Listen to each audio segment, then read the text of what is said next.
240 enemy soldiers dropped their weapons in 8 seconds. No explosions, no gunfire, just a woman's voice they couldn't even see. The Pentagon sealed the recording for 6 years. Before that night, she was invisible, too small for her uniform, too quiet for her class. Instructors said her voice wouldn't carry past a cockpit. Weeks later, 15,000 feet above Afghanistan, that same voice stopped a war. They called it divine intervention. She called it navigation. This is the classified story of Angel of Death, the voice that made soldiers believe the sky was speaking to them. Before we begin, tell us, where are you watching from? And if you still believe honor and courage matter, help keep their legacy alive. 240 enemy soldiers dropped their weapons in 8 seconds. No explosions, no gunfire, just a woman's voice they couldn't even see. The Pentagon sealed the recording for 6 years. This is what really happened. Before that night, she was nobody. Major Allison Black, UT-8. Air Force too small for her uniform, too quiet for her class. Instructors at Fairchild Air Base said it straight. That voice won't carry past a cockpit. She just tied her boots tighter and said nothing. Weeks later, inside a simulator glowing red, an instructor shouted, "You'll get people killed with timing like that." Her hands shook, but she stayed 4 hours after curfew, rewriting every navigation chart by hand. 2 nights later, she retook the test and scored 0 errors. The instructor didn't apologize. He just looked at her like he'd seen a ghost. At SEER training, the cold hit harder than any insult. Snow, hunger, silence. She learned to breathe through pain.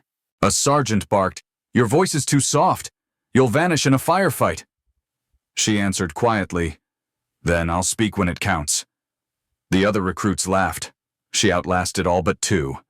When she arrived at Hurlburt Field, Florida, the hangars roared with engines and ego. Every wall smelled like oil and testosterone. Someone whistled when she passed. Another muttered, "They're running out of men." Allison kept walking. Her transfer papers were stamped. Navigator AC-130 gunship. Colonel Robert Keene, commander of Spectre 2, watched her climb the ramp. "New blood," he asked. "New target." Owen Beale, the fire control officer, joked. Allison heard it, strapped in, and spoke only 3 words, "Checklist ready." "Sir." Something about her tone made the cabin go still. The first time she saw the gunship's interior, she felt it breathe steel ribs, wires humming under red light, the smell of dust and adrenaline. It wasn't elegant. It was brutal, alive, a flying fortress that saved people by burning the ground below them. And she was here to make sure it never burned the wrong place. Her husband, Ethan Ward, worked intelligence stateside. His message arrived before dawn. "Don't raise your voice. Raise your signal." She folded the paper, slipped it into her notebook, and smiled. Then came the morning everything changed. She was signing flight rosters when a murmur swept the hall. Someone turned on the TV. Smoke poured from a tower in New York. Another hit moments later. Silence filled the room, heavy, absolute.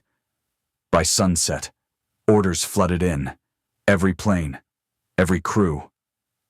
Allison's name appeared on a list stamped, "Urgent Deployment Bagram, Afghanistan. No goodbyes, no explanation. Just a one-way ticket into the desert." The C-17 cargo bay reeked of fuel and nerves. Men slept against rifles. Allison stayed awake, redrawing maps under a flickering light. Her pencil traced the jagged ridges of a valley she'd never seen. At the top, she wrote 2 words, "Raven Pass." When she landed at Bagram, the heat hit like a furnace. Sandstorm grit coated her mouth.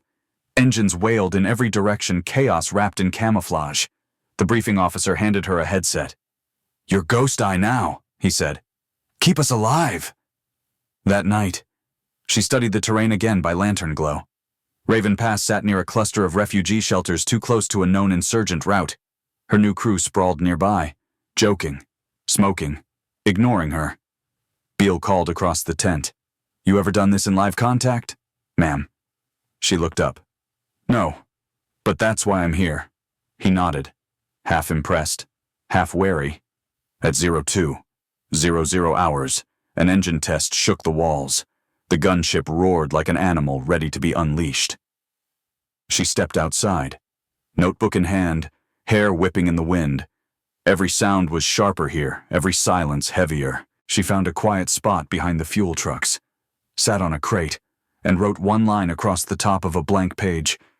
They don't need to see me. They just need to hear me. A radio clicked somewhere in the distance.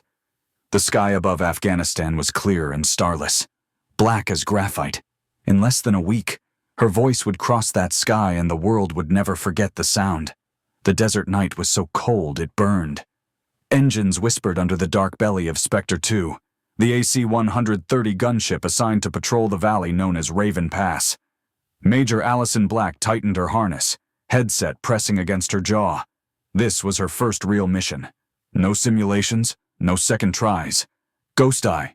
Confirm uplink. Beale's gravelly voice crackled through the comms. Signal steady. Allison replied.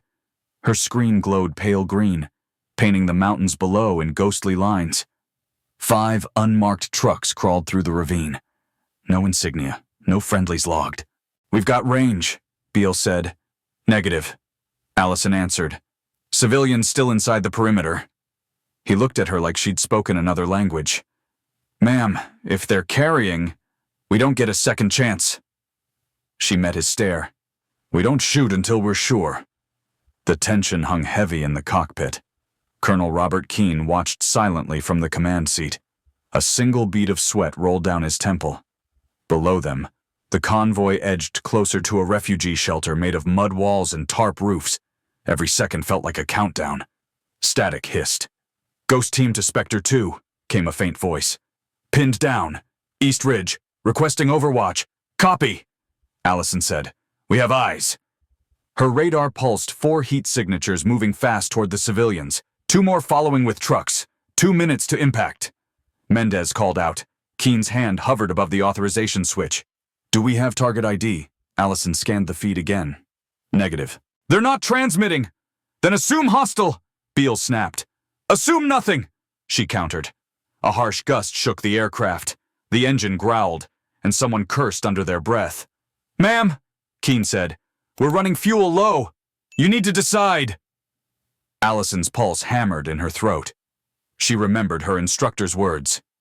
You'll get soldiers killed with timing like that. Not tonight. Spectre 2, adjust altitude. Stay high, she ordered. Beale muttered. We'll lose visual. Then we trust the math. She flicked her thermal overlay. The valley below shifted from black to white heat signatures clear as fingerprints. Suddenly, another voice broke through the static low. Accented, calm. Spectre 2, hold your fire. Keene frowned. Identify yourself. This is General Hassan Javid. Northern Alliance Command, do not engage. Allison froze. Sir, we have a live convoy near civilians. Who are you talking to? Javid's voice came through steady. The men in those trucks. They believe I'm inside. They're waiting for my command. Beale's eyes widened. If we open fire, we blow his cover. Allison finished. Javid continued. If a woman's voice orders them to stand down, they'll believe it's divine. In their faith, angels speak in times of judgment. Allison swallowed hard. You want me to impersonate God? I want you to give them a reason to live. The cabin went dead quiet. Outside, the moonless sky pulsed with red tracer light from distant hills. Keene whispered, 45 seconds. Major. Allison exhaled slowly, flipped her mic live. Her voice was steady. Unmarked convoy. This is Spectre 2. You're entering a restricted humanitarian zone. Cease movement. Redirect immediately or face destruction. Beale glanced at her waveform perfectly flat. Calm, surgical, no tremor, no fear. Repeat message. Keene said softly. She did. Word for word. Below. The truck slowed. One door opened, then another. Dozens of figures stepped out, rifles glinting in faint starlight. Range locked, Mendez whispered. Hold fire, Allison said. Beale's fingers hovered over the trigger. 10 seconds, he muttered. She watched the monitor figures hesitating, heads turning toward the sky. Her voice came again, slower this time. Lay down your weapons and live. Silence. Then the first rifle hit the dirt. Another followed. Then another. The sound echoed through the valley like dominoes falling in slow motion. 240 rifles clattered against stone. No shots fired. Inside the cockpit, no one spoke. Keen's hand fell from the console. Beale's eyes darted between monitors, disbelief replacing tension. "What did you just do?" he whispered. Allison's breathing steadied. "I gave them a choice." Keen leaned back, voice low. "Record that frequency. Lock it." Mendez nodded, still staring at the screen. "Sir, they're leaving the vehicles behind." Allison opened her notebook, wrote a single line. They listened. The aircraft circled once more over the valley. Infrared showed hundreds of heat signatures moving away from the shelter. Unarmed, not retreating, just walking home. Allison lowered her headset. For the first time since she joined the Air Force, the silence in her ears didn't mean failure. "Ghost eye?" Beale said quietly, almost reverent now. She looked over. "You just stopped a war with words." She glanced back at the valley, black and still beneath them. "No," she said softly, "with choice. And somewhere down there, under the empty sky of Raven Pass." The last echo of her transmission faded, a voice mistaken for something holy. The desert looked different at dawn. From above, Raven Pass was just a scar across the earth, quiet now, stripped of gunfire and smoke. Inside the AC-130, no one celebrated. They just sat there, stunned, listening to the hum of the engines that hadn't fired a single round. Major Allison Black leaned back in her seat, eyes fixed on the fading valley. Her headset hissed with empty channels. Beale's hand still hovered over the trigger he never pulled. "Confirm visual," Keen said softly. Mendez replied, "All contacts retreating, civilians safe." Then silence again. When they landed at Bagram, the ramp lowered with a hiss of dust and heat. The base crews waited, expecting smoke, wreckage, anything but this. Instead, Spectre 2 rolled in clean. No bullet holes, no burn marks, just 4 people who looked like they'd seen something they couldn't explain. Allison stepped onto the tarmac. Her boots hit the ground like punctuation, deliberate, final. She didn't look at anyone. She went straight to the maintenance tent, sat down, and opened her green notebook. Across a blank page, she wrote 6 words they chose not to fire back. Hours later, the whine of rotors echoed over the base. A Blackhawk descended beside the command tent, blowing sand into everyone's eyes. Captain Ryan Hale jumped out, arm in a sling, a bandage across his cheek. He carried a wooden crate, sealed with tape and marked in white chalk, "Sector 12 surrendered weapons." "Allison Black," he called. She nodded, wiping grit from her face. Hale set the crate down, pried it open with his knife. Inside lay a disassembled AK-74 barrel etched with a crescent mark. Firing pin removed. He handed her a folded card. The handwriting was careful, deliberate. "They heard your voice." We stopped. No signature. Beale approached, reading over her shoulder. "Who sent that?" She shook her head. "Does it matter?" He stared at the empty weapon inside the box. "Maybe not," he said. "But this shouldn't have worked." She closed the lid. It wasn't supposed to. The story spread faster than anyone expected. By the next week, recordings of the radio transmission were circulating among Allied units. At Langley, an instructor played her voice during a comms training session. "You want calm under fire," he said to a room full of cadets. "Listen to this woman. She never raises her voice." They labeled the file "Ghost Eye Protocol." Allison didn't care. She avoided the briefings, skipped the interviews, and focused on flight data. But one afternoon, she found Beale waiting outside her quarters. He held a copy of the after-action report. "You're aware the Pentagon classified half of this?" "Right, good," she replied. "Let them keep it quiet." He paused, voice low. "You ever think about what they heard down there?" Allison looked past him toward the mountains. "Maybe they didn't hear me," she said. "Maybe they just heard enough." Weeks later, She was back stateside Maryland, a small veterans conference in a rented hotel ballroom. Rows of folding chairs, a coffee table with stale donuts. She didn't plan to speak. She only came because Keene insisted, "You need to see what you left behind." The speeches dragged on logistics, protocols, retirement benefits. Then a quiet voice behind her said, "Excuse me, are you Major Black?" She turned. A young woman stood there, mid-20s, dark eyes and a scarf draped over her shoulder. "Yes," Allison said cautiously. The woman held out a folded piece of blue fabric, edges frayed, burned at one corner. "My mother gave this to me," she said softly. "She was in Raven Pass. She remembers your voice." Allison didn't speak. The woman continued. "She said it didn't sound like death. It sounded like mercy." Allison blinked hard, throat tight. "She said it made soldiers drop their weapons. She said it changed everything." Allison reached out, fingers brushing the faded cloth.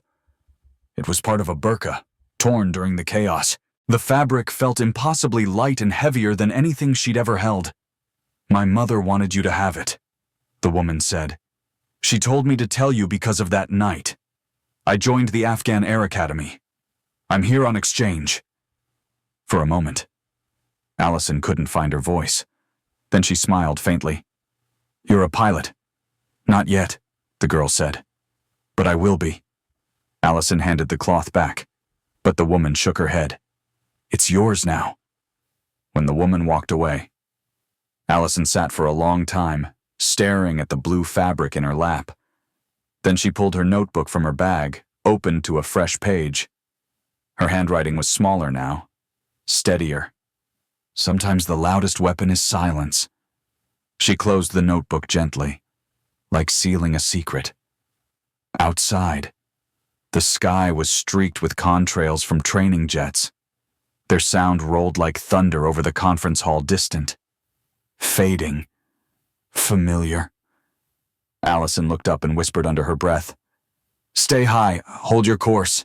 And somewhere across the world, in the same moment, a young Afghan cadet repeated those words to herself before takeoff, unaware that the voice guiding her was the same one that once stopped a war.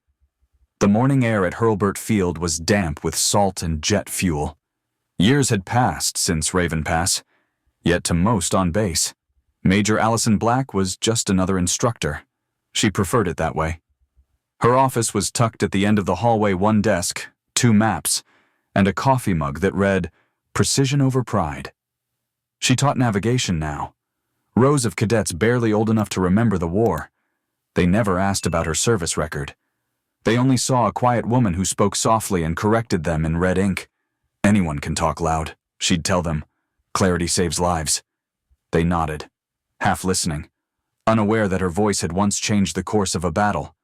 Some nights she stayed late after class, the building empty except for the hum of fluorescent lights. Her old green notebook sat on the desk beside the blue cloth the Afghan cadet had given her.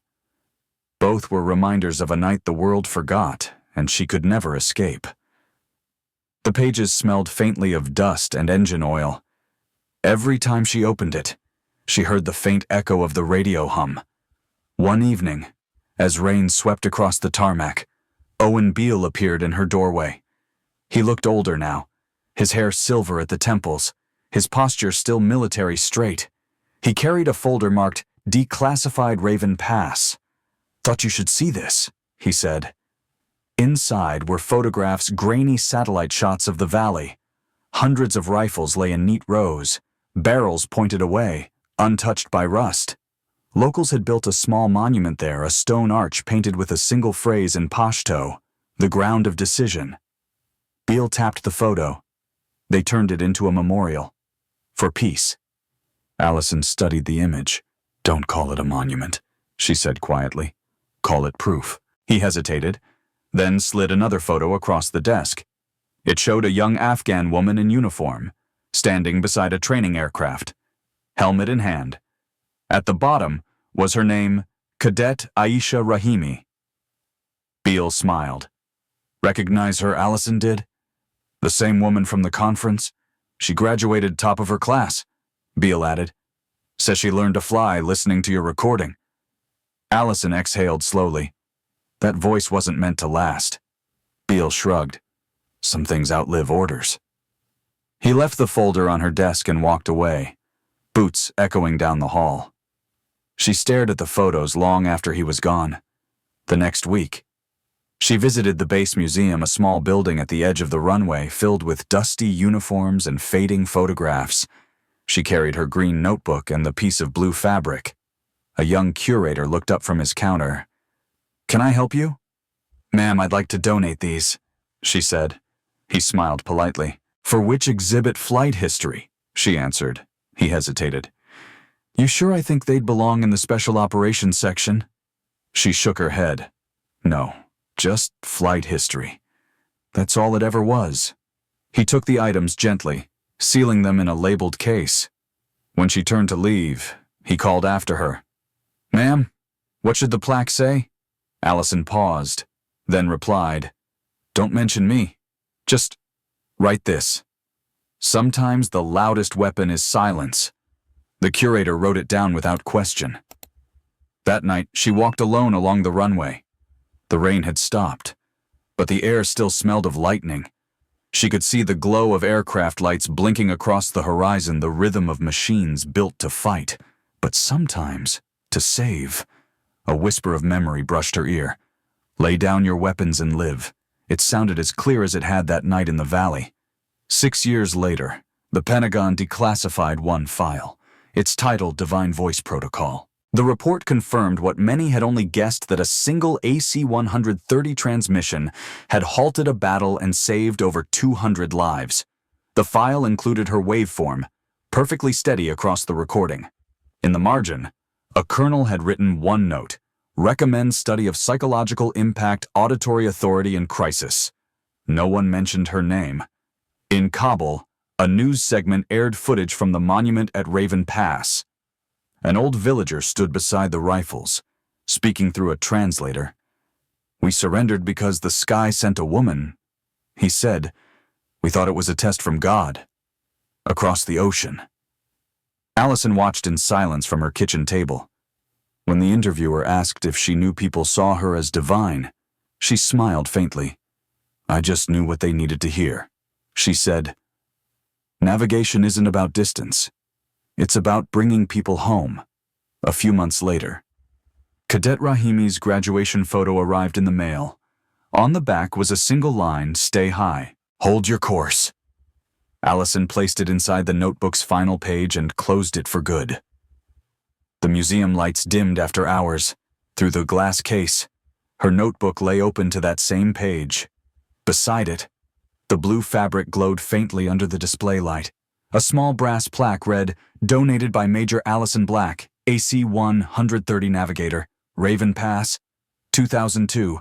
No fanfare, no medals, just words." Outside, thunder rolled in from the Gulf, echoing across the base. For a moment, it sounded like engines turning, or maybe a radio clicking alive. And if you listened close enough, under the rain and wind, you could almost hear her voice again, steady, calm, unshaken, guiding someone else through the dark. If you enjoyed the story, consider sending a super chat to help bring more stories like this. Now, click on the video on the screen to hear another story that's just as powerful and captivating, with courage, sacrifice, and a choice that will leave you questioning everything you thought you knew about duty and justice.